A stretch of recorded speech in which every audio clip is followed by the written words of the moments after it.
Well, that was a lot of fun. Great film. Being a Dory Sherry picture, there's going to be a message somewhere in it. Years earlier, he was famous for making Crossfire at RKO, which was one of the first movies about anti-Semitism.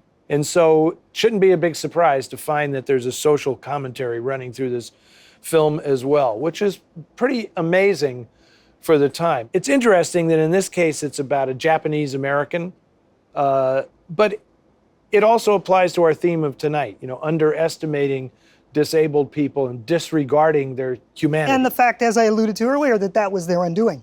They had all these low expectations. He didn't fit within the mold. He's got that economy of movement and of speech, in terms of what he's saying. But probably one of the most famous action sequences of all cinema is that scene where Spencer Tracy, as you mentioned, knocks Ernest Borgnine's character around a little bit. I was watching it again, and there's maybe 6 movements altogether. Where would you have seen martial arts in a film in 1955? It adds to the mystique and the mysteriousness of the Spencer Tracy character. It's in part because of the screenplay and the portrayal of those characters. They're all sitting in this town, not doing much of anything.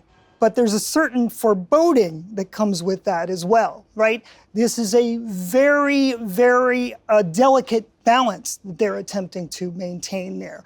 And all it takes is somebody like Spencer Tracy's character coming into town to upset that delicate balance, to upset the apple cart. And then the unraveling, they sort of do on their own. They expect him to cower, and he refuses.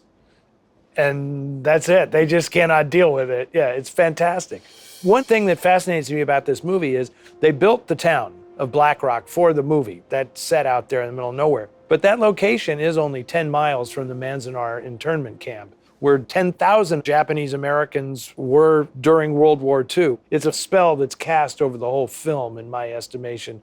When you know that history, it makes it even more intense. Yeah, it's a through line, I think, that connects it all. Yeah. Well, we're not quite done. We have one more to go, a film that you've actually shown on TCM before. And I know that you're a big Lee Marvin fan because he returns in our next film this evening. So stay tuned for Ship of Fools.